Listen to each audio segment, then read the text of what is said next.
Hola amigos, hola amigas, gracias por estar una vez más en sintonía de nuestro programa La Mesa Redonda. Les saluda Sergio Marín Cornavaca. Hoy es jueves 6 de julio del año 2023. Vamos a conversar el día de hoy con un invitado de lujo. Se trata de nuestro amigo, el doctor Adrián Mesa Sosa, rector de la Universidad Paulo Freire. Resulta, bueno, en febrero ya, mi querido doctor, cumplió un año de estar en el exilio acá en Costa Rica. Nos vemos con cierta frecuencia, sobre todo en actividades académicas, donde él no ha dejado de batallar en favor de los jóvenes estudiantes que están en el exilio. Encomiable labor la que está realizando el doctor Adrián Mesa. El doctor Adrián Mesa, como miles de jóvenes en la década de los 80, fue cautivado por una revolución que desalojó del poder a una dictadura, la dictadura de Anastasio Somoza Debayle, que era la culminación de un proceso largo de casi 45 años, donde se había instaurado en Nicaragua una dictadura de sucesión familiar. Se trata de la dictadura somocista, empezando por el que fuera presidente de Nicaragua, Anastasio Somoza García, pasando por Luis Anastasio Somoza Debayle y luego Anastasio Somoza Debayle. Y ya estaba en línea de sucesión el hijo, ¿verdad? Que el pueblo de Nicaragua llamaba el Chihuín, que era Somoza Portocarrero. Bueno, de eso vamos a hablar hoy. Bienvenido, doctor Adrián Mesa. Un gusto tenerlo por acá. ¿Cómo está usted? Muy bien, Sergio. Muchas gracias por invitarme a este programa, ¿verdad? Eso de invitado de lujo ya me movió el piso. Pues eso es mucho cariño de tu parte. No, es que siempre lo he sentido así. Usted lo sabe perfectamente, doctor. Gracias, Sergio. Habíamos puesto ahí en el título del programa mi desencanto de la deriva del proyecto sandinista. Un tema bastante delicado. Admiro tu valentía por acceder a este programa a debatir un tema tan espinoso en estos momentos de mucha turbulencia política, ¿verdad? Sobre todo para las fuerzas opositoras que quieren sacar, desalojar del poder a la dictadura de Daniel Ortega. Empecemos, Adrián, bueno, te pregunto, ¿cómo te cautivó la revolución? ¿Qué edad tenías vos cuando te cautivó la revolución? Una revolución que cautivó en efecto a miles y miles de jóvenes, como un proyecto, ¿verdad?, que se planteaba ahí frente a la sociedad, que generaba una serie de cambios posibles en términos paradigmáticos, pero que se frustró. ¿Cómo te cautivó la revolución y cuándo? Bueno, primero que nada yo quiero decir algo pues, y ponerlo sobre la mesa, ¿verdad? Es decir, en esta entrevista que es de carácter muy personal, yo quiero sobre todo apelar a la sinceridad de lo que pienso y de lo que siento. Pues. No pretendo emitir juicios políticos, ¿verdad?, infalibles, primero porque no soy politólogo, pero como ciudadano sí puedo hablar de política y puedo hablar de mi experiencia personal con la franqueza que corresponda. Hombre, mira, Sergio, mi visión sobre la revolución y sobre el sandinismo histórico que yo conocí fue producto de una cuestión paradójica en mi familia. Es decir, yo presencié las discusiones entre mi abuelo Adrián Mesa Hernández, que era un dirigente obrero somocista de la CGT oficialista, ¿verdad? Un somocista histórico le llamaba yo. Y mi papá, que era furibundo antidictatorial, ¿verdad? Y yo recuerdo aquellas discusiones en las que se transaban, pero yo cada vez iba entendiendo más la lógica de la discusión, ¿verdad? Mi abuelo enamorado de una visión somocista, bonachona, ¿verdad?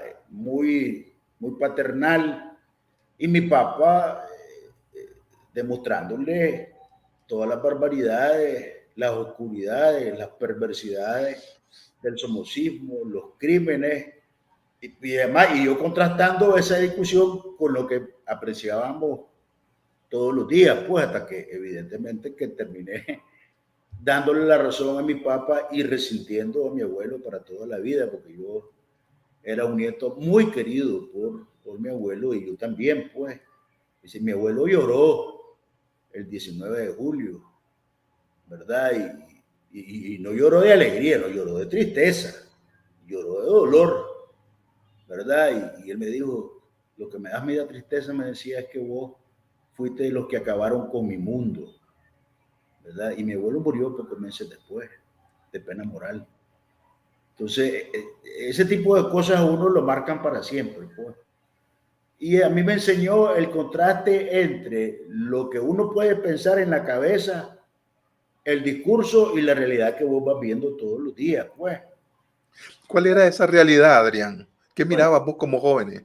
era una realidad de muerte, de persecución, de latrocinio contra el erario público, de persecución implacable contra los jóvenes, ¿verdad? Ya yo en secundaria, es más, desde primaria en el Simón Bolívar, yo recuerdo que tuvimos una primera intención de crear le llamamos el Comité Juvenil del Frente Sandinista, una locurita, pues, pero bueno, causó en el colegio un enorme revuelo. Y todos los que firmamos un famoso comunicado, me acuerdo que hicimos entre todos, fuimos llamados por el director del colegio. Pero además, ese episodio provocó una enorme confusión en el Simón Bolívar, porque una parte de los profesores nuestros se pusieron a nuestro favor y otra parte de los profesores se pusieron en nuestra contra. Es decir, fue una expresión de lo que estaba ocurriendo en la sociedad en ese momento, cuando ya el somocismo estaba siendo desenmascarado de su verdadera esencia y efectivamente había una exigencia de decantar las cosas. Después en secundaria, con mayor velocidad, pues además que el Instituto Monseñor Lescano, que dirigía don Alejandro y doña Angelita Morales, era todo un escenario de cuestionamiento permanente, y no porque ellos dirigieran las cosas en esa lógica, sino porque nos daban la libertad de discutir, de opinar y de pensar, igual que la lógica que nosotros recibimos en el Instituto Experimental, que nos formó México, que nos formó, ¿verdad?, con una visión crítica de las cosas. Pues ninguno de los profesores nuestros en el Experimental nos llevaba a pensar de una u otra forma, simplemente cultivaban nuestro pensamiento crítico, y de ahí a cuestionar la realidad que te rodeaba era un tema muy fácil, muy sencillo. Ya cuando llegué a la UNAM a hacer el año básico, porque yo iba después para la UCA a estudiar Derecho, y ahí ya fue, ¿verdad?, la ola te arrasaba en cuanto llegabas a la universidad. Pues participaste en el movimiento estudiantil, te involucraste en la lucha activamente contra la dictadura de Somoza. Por supuesto, yo primero fui militante del FER en el año básico en la UNAM, y de ahí pasé a la UCA, ¿verdad? Y no es cierto que el FER me mandó a la UCA a abrir trabajo, no.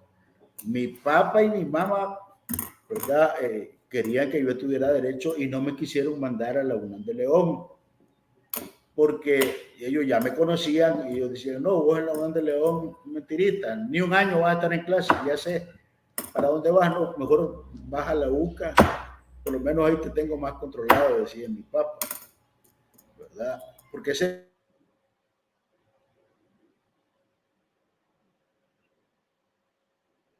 Hay alguna falla técnica. Te frizaste. Sí, está frisada la imagen. Es probable que hayamos perdido la señal del doctor Adrián Mesa. Vamos a darle un chance para que se reconecte. Está interesantísimo el tema porque queremos ver en qué momento ese desencanto de la deriva del proyecto sandinista lo invade y de qué manera, ¿verdad? Porque esto también es parte en nuestro programa de la memoria histórica. Hay que hurgar en el pasado para ver los diferentes ángulos que nosotros podemos tener de un proyecto social como el que enfrentamos los nicaragüenses. Unos a favor, otros en contra. Vamos a ir a mensajes para darle chance al doctor Adrián Mesa de que se vuelva a conectar. Aquí hay una pregunta en la mesa redonda con Sergio Marín. Don Sergio, ¿cuándo usted se desencantó del sandinismo? Vamos a ir abordando. Yo no soy el protagonista de este programa. El protagonista de este programa son dos: los seguidores, los espectadores, los que están siempre pendientes. A ellos nos debemos nosotros como medio de comunicación. Los otros son los invitados, ¿verdad? Un día de estos vamos a hablar de eso. Porque en efecto, vean, aquí hubo enfrentamientos evidentemente entre dos partes. Pues tengo al doctor Adrián, ¿verdad? Vamos a ver qué nos dice. Aló, doctor, se desconectó. Sí, se fue y vino la luz, pero ya estamos, ya vino la luz de nuevo y ya estamos entrando. Ok, entonces yo estoy haciéndole un tiempito, vuelve a entrar al enlace y ya nos comunicamos. Voy a ir a mensajes. ¿Oyó? Ya estoy entrando. Gracias, doctor. Ya está entrando el doctor Adrián Mesa. Aquí ya lo tenemos. Esa es la magia de la tecnología. Parece que nos dijo que hubo un fallo de energía eléctrica, que es muy raro en San José, Costa Rica, pero se da, pues. Gracias, Adrián. Entonces, habíamos quedado, ¿verdad? En tu, digamos, del FER pasaste a la Universidad Centroamericana a estudiar Derecho. Y ahí, ¿verdad? Te fuiste involucrando más en el proyecto de la revolución. Lo que pasa es que mi llegada a la UCA coincidió con un fenómeno histórico en la vida de la UCA, la rectoría de Juan Bautista Arrién, ¿verdad? Arrién, como rector, abrió los espacios políticos para que el movimiento estudiantil resurgiera. Y siempre fue muy respetuoso de nuestra propia dinámica. Pero evidentemente que fue un periodo muy intenso y efectivamente en la UCA coincidimos toda una generación de jóvenes que veníamos de distintos sectores, ¿verdad? Incluyendo sectores no sandinistas. Por ejemplo, estaba Luis Humberto Guzmán, que era del Partido Social Cristiano, que participó con nosotros en la reactivación del movimiento estudiantil de la UCA. Y sí, yo me involucré abiertamente junto con otra serie de colegas, pues, es decir, ahí estaba Francisco Lario, estaba Luis Bárcena, estaba Marix Olivares, estaba Daisy Orozco, estaba Valdres Jenkins, ¿verdad? Así que esa es parte de la historia. Cautivado por esto. Bueno, pero es que podemos hablar de las etapas. Eso es antes de, digamos, un hito histórico que lo marca una fecha, el 19 de julio. Así es. Y marca tanto, ¿verdad?, a unos y a otros, es decir, a los que toman el poder y a los que son desalojados del poder. 40 años de distancia y todavía esos desalojados del poder tienen una visión, tienen un sentimiento, tienen una percepción, tienen una lectura sobre aquel proceso. Entonces, hablemos de esas etapas antes y después de ese hito histórico. Yo considero, para mí ha sido un tema de reflexión. Mira, yo conocí un sandinismo que podría hablar el sandinismo del 70, del 74, 75 al 79, donde había una escala de valores muy clara, ¿verdad? Es decir, había una enorme estela de ejemplaridad en el sacrificio, en el esfuerzo, de una convicción profunda que se te transmitía alrededor de la nobleza de la causa, pero sobre todo con una conexión histórica que tenía que ver con el sandinismo de Sandino. Es decir, que aunque no tuvo nada que ver con toda la lógica tradicional de la izquierda que nace con la lógica del materialismo histórico y la teoría leninista y la dictadura del proletariado y el partido de la clase obrera, etcétera, pero la verdad es que era una mezcla de todo, pues, ¿verdad? Y una de las cosas que nosotros siempre atendíamos era el tema de la formación política, le llamaban. Y teníamos sesiones especiales en donde se mezclaba, ¿verdad?, la gesta histórica de Sandino con una visión en el que la clase obrera y el campesinado iban a ser, ¿verdad?, los grandes parteros de la historia, y que por su consiguiente la ruta que llevábamos era la ruta de la construcción de una sociedad en donde las clases populares tomaran su lugar, decíamos nosotros. Por supuesto, pues había algunos cuestionamientos, pero la lógica fundamental era la lógica del valor, el sacrificio, ¿verdad? La posibilidad de tener esta manera de vivir. Y, por supuesto, teníamos jefes que nos daban el ejemplo.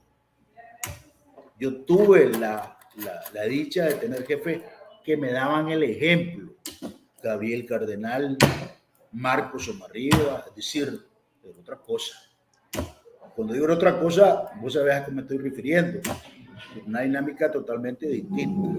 Luego entramos a los años 80, ¿verdad? Y ahí, a los pocos meses ya comenzamos a ver algunas cosas que a mí particularmente me sorprendieron, además de nuestra propia vivencia personal. Por ejemplo, yo era un chaval de 18 años. Cuando, ¿Qué cosas te sorprendieron? Bueno, me sorprendió, por ejemplo, la facilidad con la que nosotros abandonamos en el terreno de los hechos el discurso de los valores y la práctica de los valores. Por ejemplo, nosotros comenzamos a cuestionar, ¿verdad?, que el estilo de vida de nuestros dirigentes no parecía tener nada que ver con el discurso de sacrificio y esfuerzo que le pedíamos a los trabajadores del campo y la ciudad. Pero además nosotros mismos tuvimos un drama y una confrontación con lo que son los encantos del poder.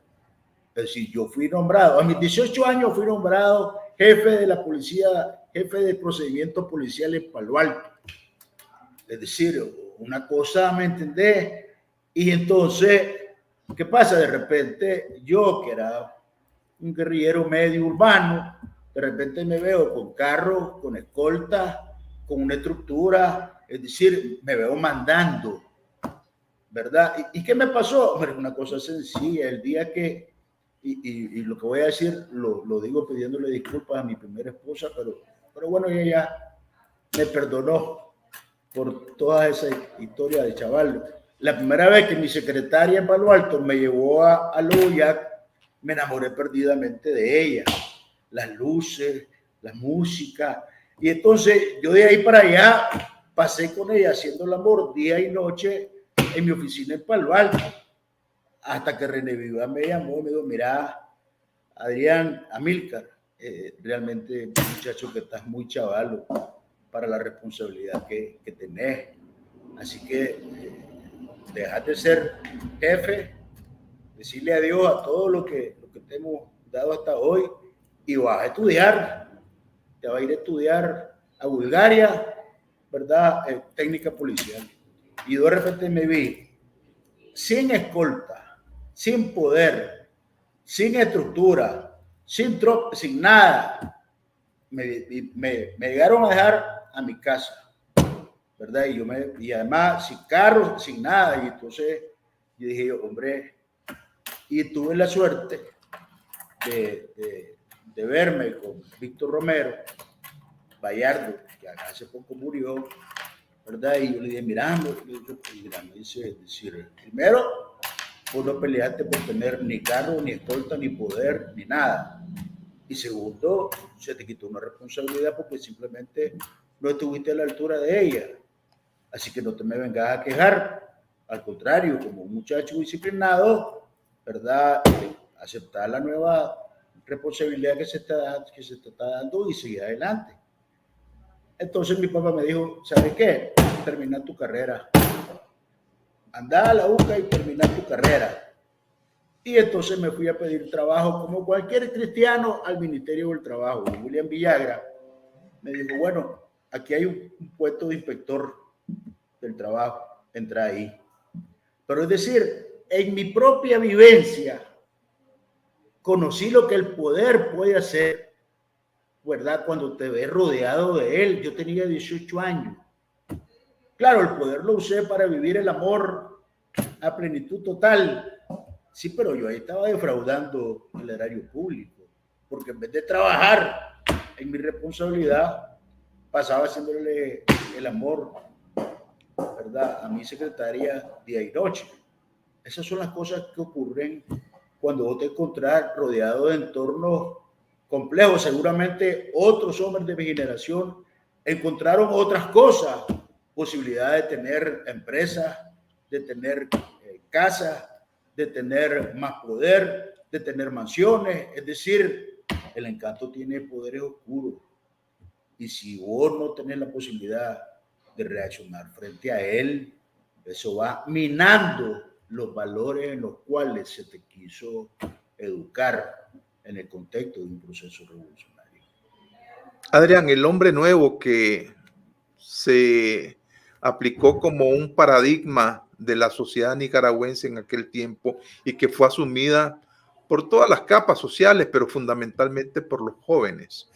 El hombre nuevo, ¿qué pensás de ese concepto ahora? Mira, el hombre nuevo eran dos cosas, ¿verdad?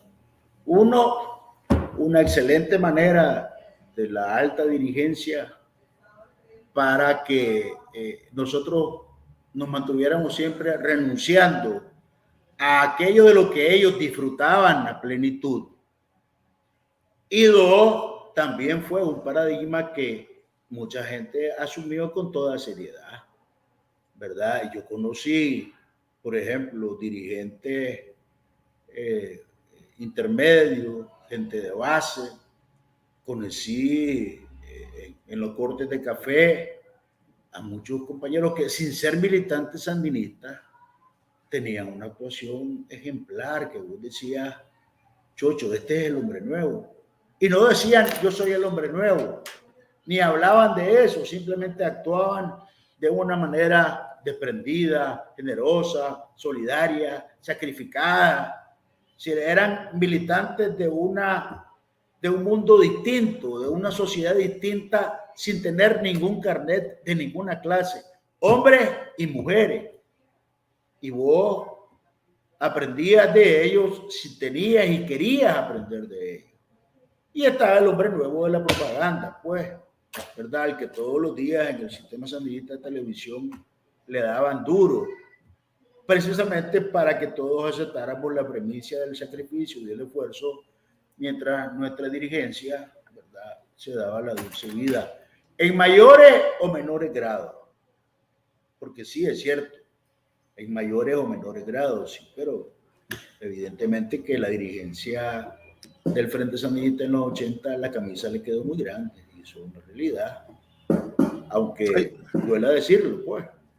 Hay un eje que por ser utilizado por algunas fuerzas que realmente se oponen a todo lo que significa revolución, no deja de ser un punto de reflexión, y es que ellos marcan o quieren marcar la pauta de decir, bueno, si la revolución del 79 inmediatamente se vio que era mala, ¿por qué no se desmontaron de ese barco? Y yo recuerdo que hubo gente que en efecto tempranamente cuestionó y fue presionado para la purga, ¿verdad? ¿Cuándo fue tu punto de inflexión? Porque ya veo que en aquel momento, a lo largo del tiempo, vos estabas observando cosas, ¿verdad? Cuestionando cosas. Pero ¿cuándo fue tu punto de inflexión? Mira, yo en eso tengo que ser sincero conmigo mismo. Yo toda la década del 80, independientemente de estas cosas que mirábamos, yo apostaba por el proyecto. Incluso yo tuve la posibilidad de conocer de cerca, ¿verdad? El tema este del debate cultural entre el Ministerio de Cultura y la ATC, porque fui como 3 semanas secretario ejecutivo de la Unión de Escritores y conocí un poco el tema este, pues, ¿verdad? Y estaba claro de que ahí no había una discusión política en la que nos estábamos jugando la estrategia de la revolución, no, ahí había simplemente una personalidad muy fuerte en un lado de la contienda, ¿verdad? Frente a un ministro de Cultura profundamente sencillo y leal que no estaba dispuesto a perder su vida y su energía en una contienda del poder para la que él sencillamente ni estaba preparado ni le tenía sentido. Es decir, eso todo el mundo lo sabe, todo el que estuvo en el mundo cultural de la revolución lo conoce. Pero eso no, y esa decepción no era lo suficientemente fuerte como para decir, pues no, pues fuera la revolución. ¿Te estás refiriendo en concreto a un poder detentado delegado en aquel momento por ser la mujer, pues no se había casado, de Daniel Ortega, que era el más connotado dirigente por ocupar el dos sombreros, el cargo de miembro de la Dirección Nacional y además ser ya en ese tiempo, bueno, había pasado de coordinador de la Junta a ser presidente con las elecciones del 84. Ese poder estaba culturalmente hablando con este tema, era la ATC, un sindicato fuerte donde la mujer de Ortega logró nuclear a todos los artistas, ¿verdad? En contra de una institución creada también por la revolución que atendía los problemas culturales. Entonces, hubo un enfrentamiento muy fuerte. ¿A ello específicamente te estás refiriendo? Lo que pasa es que, mira, yo no quiero enfatizar en las personas, sino en los procesos y en los episodios. A ver, ¿qué es lo importante de ese tema? Porque hablando de los desencantos, hombre, si a mí me hubieran dicho, cuando me reunía con Marcos Somarriba, o me hubieran dicho, cuando me reunía con Gabriel Cardenal en la etapa anterior, de que un día la mujer de uno de los altos dirigentes iba a pensar que podía hacer lo que quisiera, porque era la mujer de uno de los dirigentes, yo no me hubiera imaginado a Aide Terán, mujer de Carlos Fonseca, ¿verdad? En un escenario de esa naturaleza. Es decir, yo le hubiera dicho, mira, está chileando, pues no, hombre, no seas así, joder. Pero de repente te encontrás ya en el proceso y te das cuenta que las revoluciones son enormes procesos con unas complejidades humanas terribles. Porque es que uno se hace la idea de que la revolución es como una especie de reino celestial, donde todos vamos a ser ángeles y todos vamos a ser hombres nuevos y nadie va a usar serrucho, ¿verdad? Y nadie le va a dar a su mujer atribuciones que no tiene por qué tener, ni va a haber una mujer de alguien que se las va a tomar. Es decir, cuando vos estás cipote y entras a un movimiento con esa trascendencia, ¿crees que se te va a ocurrir pensar que eso va a llegar a... Es como que si Julio Buitrago, cuando estaba combatiendo en los últimos momentos contra 200 guardias y una tanqueta, hubiera dicho, ¡ah, qué lástima! Está claro que ya no voy a ser ministro. ¿Vos te imaginas a Julio Buitrago pensando de esa manera? en los últimos momentos de su vida, cuando él estaba claro de lo que estaba haciendo. Él estaba claro que su gesta iba a demostrarle al pueblo de qué madera estaba hecho el sandinismo. Estaba clarísimo lo que estaba haciendo. ¿Me entendés? Entonces, vos tenés, de repente, es como que si te educan en las escenas, pero cuando ya vas a ver la película completa, las escenas no tienen nada que ver con la película. Y te voy a decir, eso no es particular de la revolución sandinista. Eso le pasa a todas las revoluciones. Si los bolcheviques con Lenin hubieran pensado que la revolución bolchevique iba a condenar a morir de hambre a millones de campesinos bajo el régimen de Stalin, ¿vos crees que se les pasó por la cabeza siquiera un escenario tan dantesco como ese? Pero la misma Revolución Francesa, ¿vos crees que los hombres de la Ilustración Francesa pensaron que la Revolución Francesa iba a generar el imperio de Napoleón Bonaparte?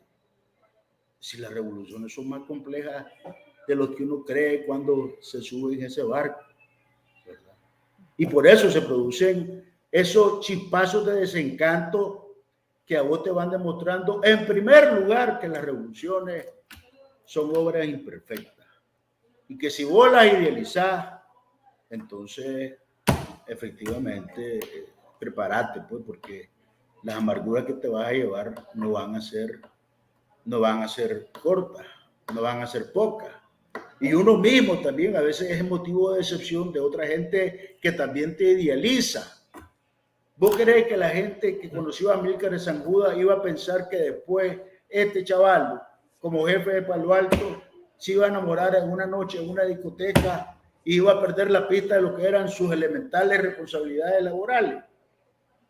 Entonces la gente te hubiera dicho, no, hombre, ese no es Amílcar, pero es parte de la naturaleza humana y es parte de la complejidad.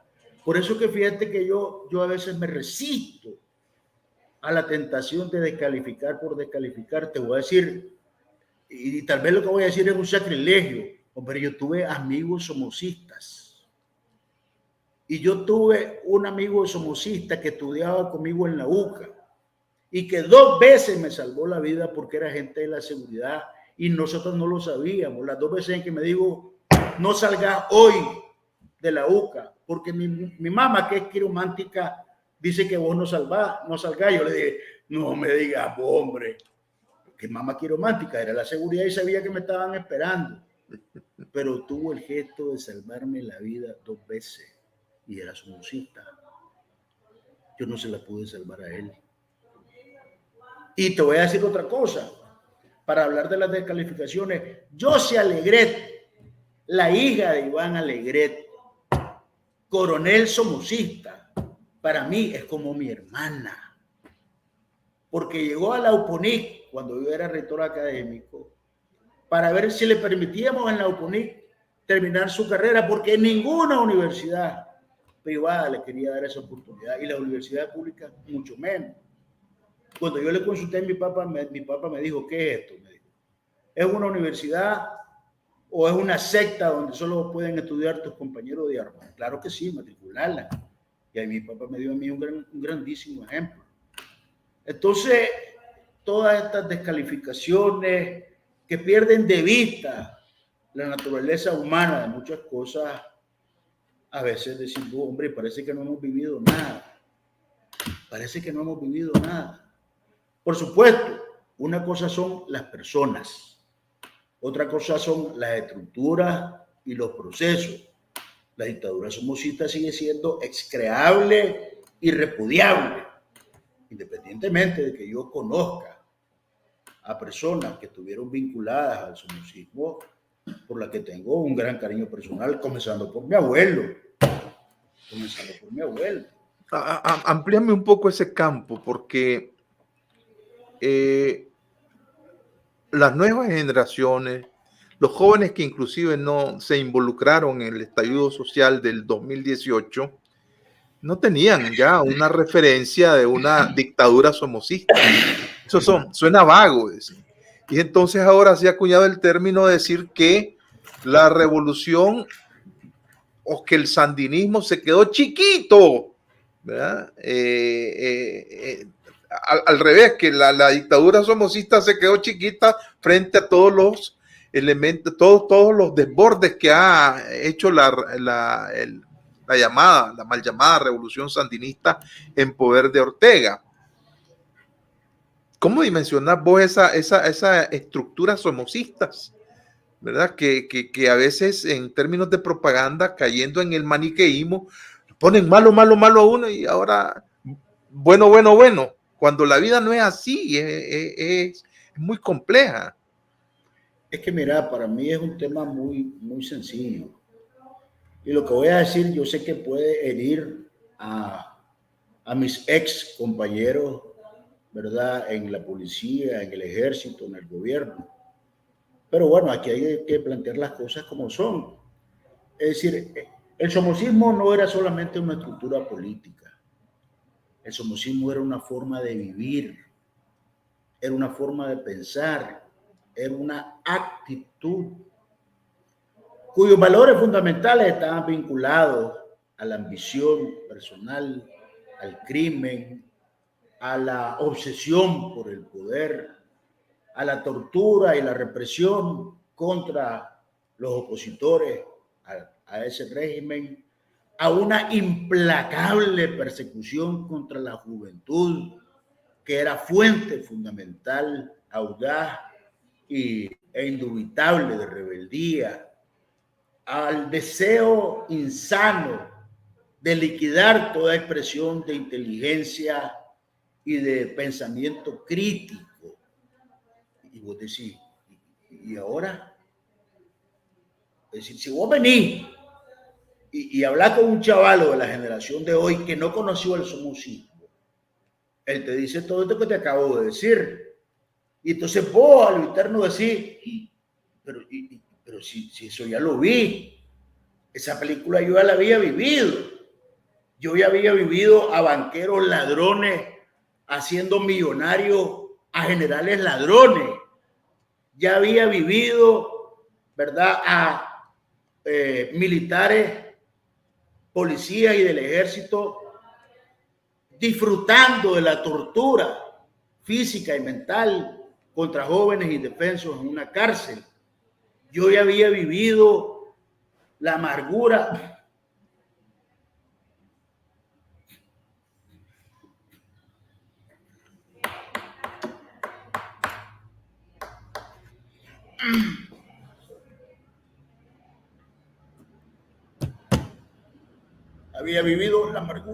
de muchachas violadas en la cárcel por hombres de uniforme en la cárcel. Y vos decís, ¿y esto qué es? Es decir, y no necesitas tener un máster en ciencia política. Vos decís, es somocismo plus. Es somocismo plus. Con una diferencia. Este viene musicalizado con las canciones de Pancasán y sin la elegancia barroca de Doña Job Portocarrero. De ahí para allá, buscarle diferencia. Buscarle diferencia. Por eso es que es difícil la situación de muchos compañeros que están en la encrucijada, porque están en la encrucijada. Y eso es lo que la oposición a veces no termina de ver. Hay cientos, miles de hombres y mujeres que están en la encrucijada de reconocer que todo aquello en lo que están involucrados es exactamente lo mismo y más de aquello contra lo cual lucharon cuando estaban jóvenes. Y están en una situación que yo no envidio. Para mí es muy sabroso venir al programa de Sergio Marín y hablar de aquellas cosas que yo ya las tengo absolutamente claras. Y además porque las circunstancias me empujaron a tener esa claridad. Cuando vos estás en el exilio, vieras cómo se te aclara el pensamiento. Cuando estás adentro, tenés enormes dudas y angustias que no sabes qué hacer con ellas. Es difícil. Entonces, claro, los chavalos los chavalos dicen, ¿revolución de qué? ¿Sandinismo de qué? Cuando vos decías, hombre, o como cuando yo decía, cuando discutía a mi abuelo y mi papá, yo quiero mucho a mi abuelo, pero mi papá tiene razón, eso hicimos una barbaridad. Exactamente lo mismo. Por eso es que cuesta rescatar los valores del sandinismo originario. ¿Por qué razón? Porque los chavalos vienen y contrastan esos valores con los que están viendo todos los días, lo mismo que hicimos nosotros. Y mi abuelo, me acuerdo a mi abuelo diciendo, pero mira, no entendés que Somoza nos dio el código del trabajo. Y mi papá diciéndole, vaya a ver cómo viven los trabajadores en el campo y en la ciudad con todo y el código del trabajo de Somoza. Esas eran las discusiones en el seno de mi familia los domingos. Y son las discusiones que ahora tienen los chavalos. Mi hijo Rafael me dijo una vez, mira papá, porque yo le decía que mira que la revolución, mira papá, ¿y por qué si era tan pijuda tu revolución? ¿Por qué se cayó solita? ¿Por qué la gente no salió a las calles? ¿Por qué la misma gente vino y la enterró con todos los votos que pudo? ¿Qué queremos que le contesté a mi hijo? Hombre, le dije, déjame pensar, voy a, ¿me entendés? Los chavalos de hoy tienen una manera de ver las cosas igual que nosotros, los chavalos de ayer. Pero entonces, el gran problema es el empaquetamiento. A ver, vamos al 19 de julio. Aquí van a haber 2 19 de julio.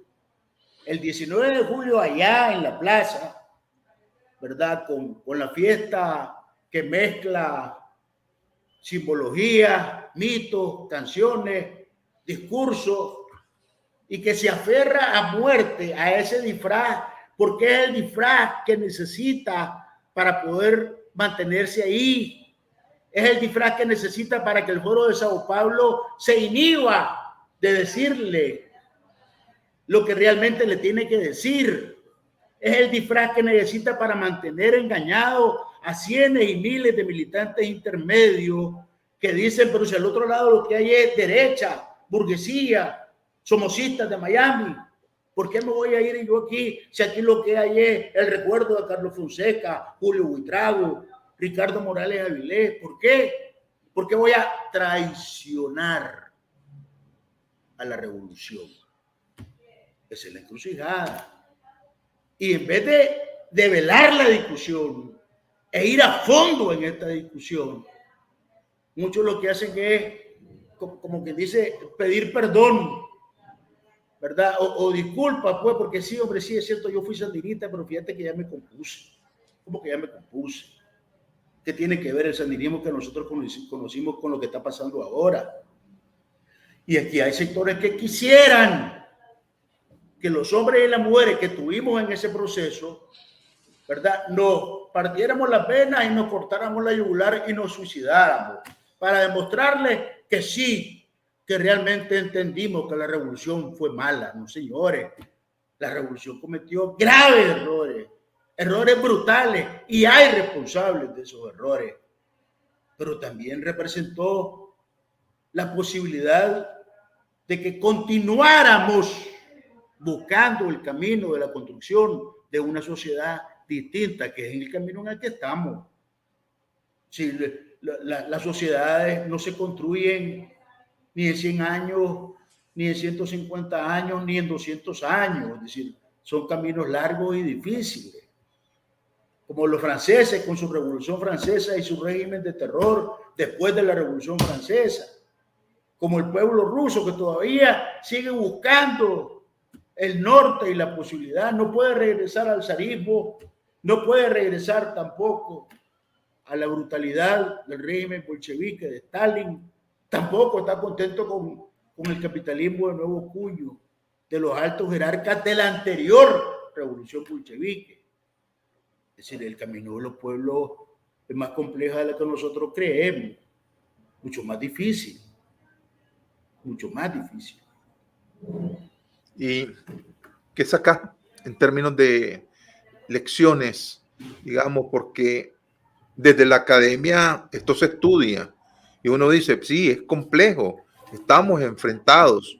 Hay una fuerza, ¿verdad?, que nos está afectando a todos, a moros y a cristianos.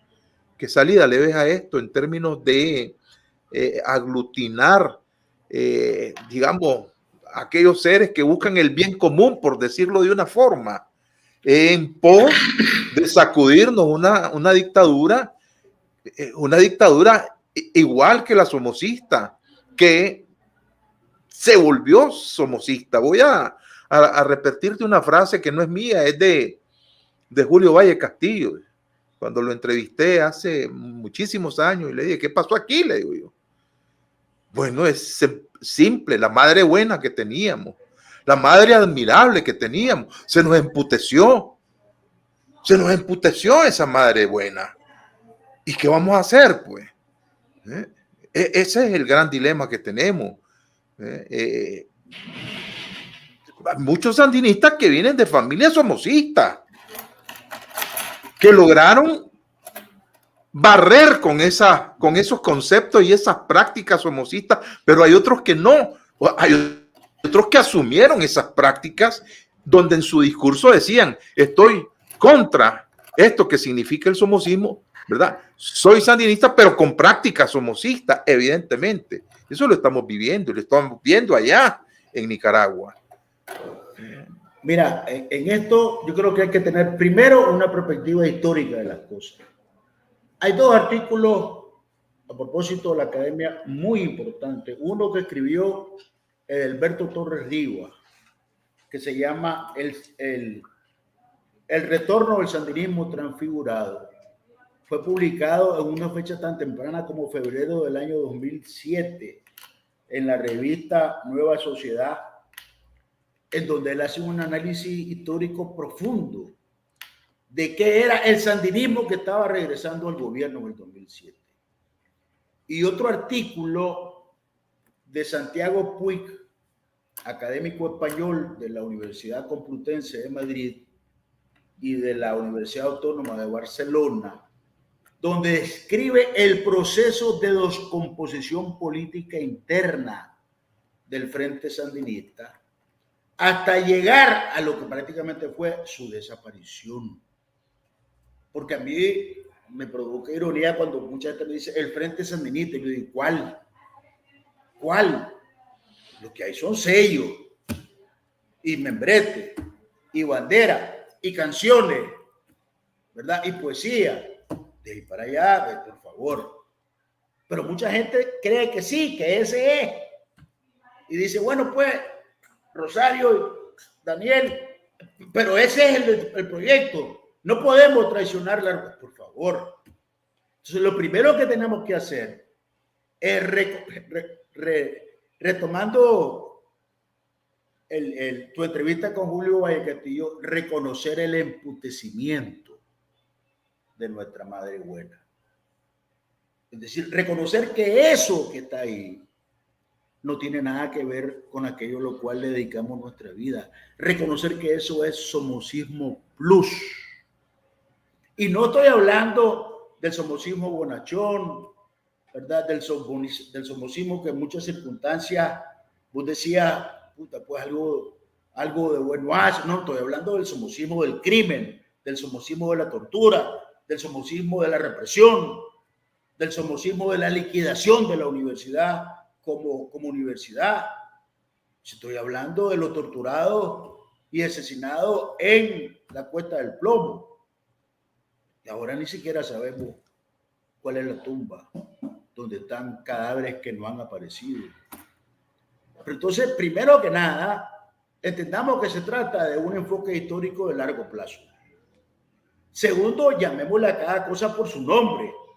Es decir, identifiquemos las cosas por lo que son, no por lo que dicen ser, no por el discurso que las encubre, no por el color de las banderas que se ponen en el acto, no por las canciones que se cantan, porque eso es lo más fácil y vendible, sobre todo ahora con las tecnologías de la comunicación y las artes de la escena teatral. No, sepamos qué es lo que está de frente. Y tercero, algo fundamental, seamos fieles a aquellos valores en los cuales creímos y que siguen siendo buenos. La posibilidad de crear una sociedad en donde efectivamente los pobres, los sectores sociales vulnerables, tengan una vida distinta.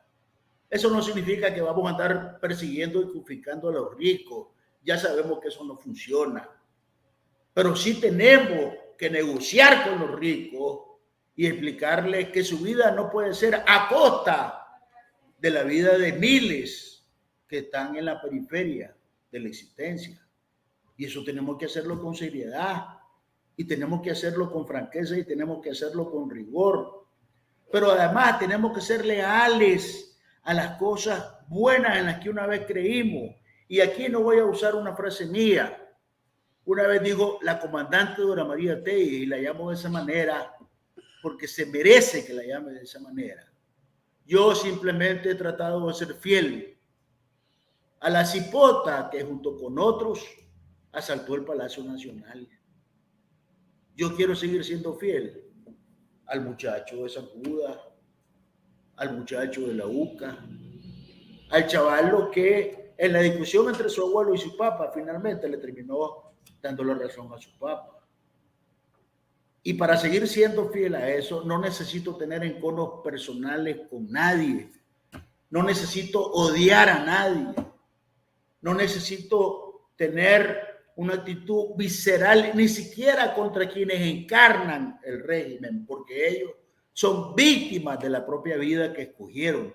¿Vos crees realmente que Daniel Ortega y Rosario Murillo son felices? ¿Vos crees que son felices? No, hombre, para nada. Viven en medio de una tragedia personal y familiar brutal. Brutal, que en algún momento de la historia tendrá que cuadrarse en su verdadera dimensión. El drama mismo de esa familia, con la que al parecer ocurrió, y cosa que es un tema escabroso que debe ser siempre abordado con respeto y con mucha consideración humana, es algo que yo sinceramente no le deseo a ninguna familia. Como lo que le ocurrió a muchas familias del otro lado, somocistas, que también son seres humanos y que padecieron nuestras injusticias, porque muchos de ellos fueron castigados más allá de aquello a lo que realmente deberían castigar. Y como muchos otros que es cierto que estuvieron vinculados al somocismo porque no tenían sus manos manchadas de sangre, pero a toditos nosotros les pasamos la raya de la misma manera. Son las complejidades de estos procesos humanos a los que le llamamos revolución. Pero ya es hora de que aprendamos.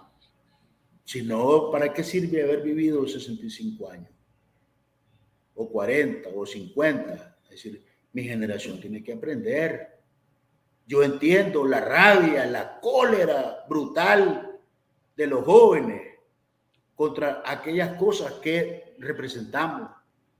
Mis alumnos me dicen en mis clases como estudiantes exilados, como una vez me dijo uno de ellos, mire, profesor, yo recibo clases con usted porque lo respeto, pues, porque es mi profesor, pero no crea que se me olvida que usted fue sandinista. ¿Qué le vas a decir? Mira, hombre, es que aquí, que allá, papá, pero su reacción es natural. Pero al otro lado, tenés gente que quiere que te arrodilles. Una vez me dijo Luis Galeano, a quien le tengo mucho cariño personal, a mí me da la impresión de que, recuérdame, no era usted simpatizante del Frente Sandinista. Y yo le dije, no, Luis, yo no era simpatizante, yo era militante del Frente Sandinista. Un sandinismo que vos no conociste, Luis. Porque las cosas hay que ponerlas en su lugar, con todo el cariño y el respeto que, por supuesto, le tengo a Luis como periodista. Entonces me parece que la cosa no es tan pues de enorme análisis. Claro, yo estoy claro, estoy consciente de que el tema es mucho más complejo. Hay muchas variables a considerar. Sí, pero partamos del sentido común. Partamos de llamarle las cosas como son. partamos de entender que todos aquí han cometido enormes errores y asumamos la cuota de responsabilidad personal que a cada uno de nosotros nos toca. Yo era en el Ministerio del Trabajo de los que decía y pensaba que los trabajadores siempre tenían la razón y que los empleadores eran malos y explotadores desde que nacían. Y el inspector del Ministerio del Trabajo, imagínate. Ahora, por supuesto que pienso totalmente distinto. Yo he conocido empleadores decentes, empresarios preocupados por la vida y la suerte de sus trabajadores, así como he conocido empresarios cavernícolas, por supuesto, ni lo dudé. Pero cuando vos a la gente le pones una etiqueta, ¿verdad? Y con esa etiqueta, eso determina cómo vas a portarte con ellos, entonces estamos hablando de otra cosa. ¿Vos hablas con tus antiguos compañeros de militancia? Sí. Que están en Nicaragua. Sí. ¿Qué te dicen? ¿Qué te dicen? Bueno, siempre discutimos de cosas, ¿verdad? Y algunos están en el gobierno, otros no. Algunos están en la policía, otros no. Algunos están en el ejército, otros no. Algunos están en las universidades públicas y otros no. Y la discusión por ejemplo, algunos de ellos me dicen, pero bueno, Adrián, a ver, ¿hay algo mejor que esto que tenemos? Y yo les digo, esa pregunta es muy simplista. La pregunta es, ¿no podemos nosotros trabajar y buscar para algo mejor de esto que tenemos, que ustedes y nosotros sabemos que no satisface las aspiraciones de una sociedad en la que todos los nicaragüenses alcancemos? A ver ustedes, hermanos académicos, díganme, ¿están contentos con aquello en lo que han convertido ustedes a la universidad pública? No, por supuesto que no, pero es que si no, hasta preso puedo caer. Bueno, yo realmente no te puedo pedir que asumas riesgos adentro estando yo afuera. Lo que yo te digo es que las dictaduras se sostienen sobre la base de la suma de todos los miedos. Aunque Pedro Joaquín haya dicho que cada quien era dueño de su propio miedo, sí, pero la suma de todos es la que sustentan las dictaduras, de derecha, de izquierda, de arriba, de abajo, verdes, no verdes, racistas, no racistas. Las dictaduras siempre necesitan sacar de todos nosotros y obtener de todos nosotros lo peor que tengamos, incluyendo los miedos. Y es natural tener miedo, por supuesto. Mi mujer tiene miedo todos los días. Y mis hijos todos los días tienen miedo. Y mis ex esposas, a las que quiero mucho, siempre me están diciendo, no hables tanto, ten cuidado. Pensá lo que vas a decir. ¿Me entendés? Es decir, somos seres humanos, por supuesto. Pero es una complejidad con la que hay que vivir y tener un norte claro. ¿Qué es lo que una sociedad que sea capaz de restañar sus heridas porque está lastimada? Una sociedad en la que no nos miremos como enemigos. Una sociedad en la que cada quien pague el precio de su responsabilidad. Eso sí, porque yo no estoy de acuerdo que la paz se construya sobre la base de la impunidad. No, eso no se puede hacer. Porque si una vez por todas no dejamos sentado el precedente histórico de que aquí el que roba, el que mata, el que reprime, el que viola, el que le quita al otro la posibilidad de vivir en su país sin tener razones para eso, el que lleva a otros a la cárcel, el que acaba con la justicia como institución. Si aquí no dejamos claro que todo el que haga algo como eso va a pagar las consecuencias en aras de una paz, una armonía, ¿verdad? Y un borrón y cuenta nueva, entonces estamos sentando las bases para que vuelva a ocurrir. Con otros actores, con otros nombres, con otras caras, con otras excusas, pero va a volver a ocurrir. y los sandinistas tenemos que estar preparados para asumir nuestra responsabilidad histórica y decirlo con todas las letras, sin tener por ello que suicidarnos políticamente e irnos a la clandestinidad de la vergüenza. Pero tenemos que asumir nuestra responsabilidad, por supuesto. Claro que sí.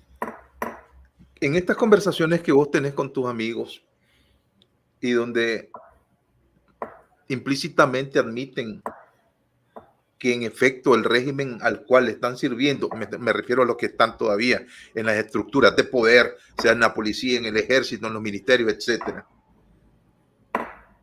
¿Cuál es tu llamado a ellos? Mira, primero, yo tengo con ellos una relación, ¿cómo te lo podría decir? Lo que pasa es que la guerra y la posibilidad de la muerte crea lazos difíciles de explicar. Indisolubles, además. Son lazos humanos. Ni siquiera son lazos políticos. Son lazos humanos. Entonces, primero, siempre nos tratamos con respeto, sin descalificaciones iniciales, ¿verdad? Y segundo, tratamos de dimensionar estos temas, por supuesto, entre la gente con la que todavía conservo relaciones. No hay criminales, ¿verdad? No hay torturadores, con los que no tengo nada de qué hablar. Pero es simplemente gente que cree que el proyecto político sandinista es ese. Y qué mejor eso que cualquier otra cosa. Como que dice, mira, Adrián, es que esto es lo que nos quedó, me dijo uno de ellos. Peor es nada, brother. Y yo le digo, no, hombre, no te contentes con eso, porque te estás contentando con lo mismo contra lo cual peleamos. No me digas que luchar contra la dictadura somocista entonces fue en balde y que ahora ni modo, aguantemos la que viene con otro disfraz. Pero ya ¿qué hicimos? Ya peleamos contra aquella, puta, pelear contra esta a esta altura de la edad, ya estamos muy viejos. Porque algunos me dicen, mira, es que ya de todo depende de mi trabajo, de todo depende la comida de mis hijos. Incluso si yo pongo la renuncia, ¿qué crees vos, Adrián, que me va a pasar? Al día siguiente estoy preso. ¿Por qué? Porque yo no puedo poner la renuncia. Aunque pudiera, aunque te diera la razón, cosa que no te la estoy dando, pero yo no puedo poner la renuncia porque al día siguiente estoy preso. Pero además, ¿qué me ofrece el bando en el que vos decís que no estás orgánicamente, pero el bando con el que vos simpatizás, ¿qué me ofrece? Me ofrece cárcel, me ofrece descalificación, me ofrece el infierno. Entonces, entre un infierno y otro, por el momento, Adrián, me voy a quedar con este, brother. Mientras veo qué hago, mientras veo cómo saco a mis hijos de aquí, uno por uno, con calma, sin levantar mucho ruido, mientras voy poquito a poco vendiendo mis cositas ahí, sin que nadie se dé cuenta, mientras voy preparando un escenario para ver qué. Pero con lo tuyo es horca y cuchillo, hermanito, me dice. Horca y cuchillo. Entonces, son las complejidades. Como una vez me dijo uno de ellos, vos me garantizás que voy a ser juzgado imparcialmente. Vos me lo garantizás, Adrián. Después de que todo esto cambie. Hombre, fíjate que no le pude decir exactamente que sí.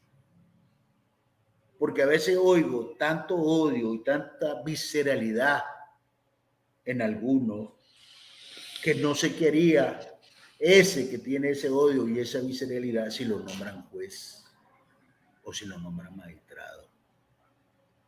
Si los nicaragüenses somos complicados. Una vez me decía aquí un profesor tico, ¿verdad? Porque aquí uno hace amistades académicas, me decía, el problema es que a ustedes la vida se les va por las venas de la política, me decía, y lo llevan eso hasta la pasión y hasta la muerte. nosotros, me dice, nos peleamos y todo, pero hay un momento que decimos, ¿sabes qué? Hasta aquí llegamos. Nos tenemos que poner de acuerdo. Si esa es otra cultura. Esa es otra cultura. No digo si es mejor, si es peor, digo que es una cultura diferente. Digo que es una cultura diferente. Nosotros no hemos aprendido a reconocer los límites que debe haber en todo. Aún con tu adversario, con tu enemigo, tiene que haber límite. ¿Por qué? Porque ese adversario, ese enemigo tiene hijos inocentes que no tienen ni idea de en qué está metido su papá. Yo recuerdo, a mí me tocó una vez una cosa dramática, terrible, ¿verdad? En aquellas épocas en que todo era violencia, se entró a una casa, ¿verdad? Donde estaba un hombre, un esbirro brutal, pero él estaba en la mesa con sus 2 niños y su esposa. Y cuando vio a los que entraron, él vio en los ojos de los que entraron exactamente a qué llegaban. Y lo primero que dijo fue, no me maten delante de mis hijos.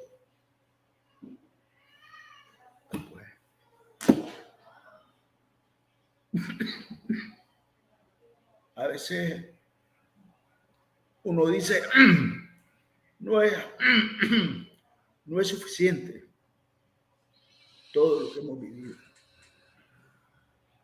No es suficiente como para que detengamos el tren y reflexionemos en si no hay una manera distinta de vivir y de hacer las cosas que no sean matándonos entre nosotros. No es suficiente lo que hemos aprendido. Te voy a decir, Sergio, mi hija ahorita pequeña tiene 5 años, lo acaba de cumplir. Y su padre para ella es su tierra, su cielo, su mundo. Ahorita no, pero tal vez cuando crezca, de nuevo yo vuelva a pensar que hay cosas por las cuales puedo con tranquilidad ofrecer mi vida. No estoy seguro de eso. De lo que sí estoy seguro es que independientemente de la edad que tenga mi hija, ahorita o mañana o cuando llegue a adulta, ya no hay ninguna razón por la cual yo le podría quitar la vida a otro. Ya no se puede. Ya no. Y si es malvado, perverso, oscuro, su propia oscuridad y su propia maldad es su castigo. Porque nadie alcanza la felicidad con tanta oscuridad en el alma. Hay que pensar en eso. Definitivamente. Creo que una propuesta de reflexión que nos está haciendo a todos. Y eso no significa tolerar excesos de una futura justicia que en efecto tiene que ser justicia y no venganza. Adrián, yo no tengo palabras para expresarte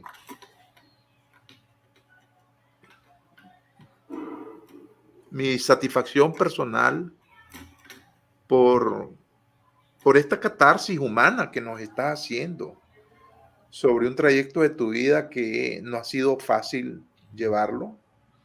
Estás pagando costos por la libertad de tu pensamiento, por la libertad de tu actuación. Y esos costos son muy duros, definitivamente. Ojalá nuestros seguidores vuelvan a ver el programa y atiendan los ejes totalmente, profundamente humanos que has puesto sobre la mesa, que tiene que ver también con la historia y que tiene que ver con la política. y con el bien común.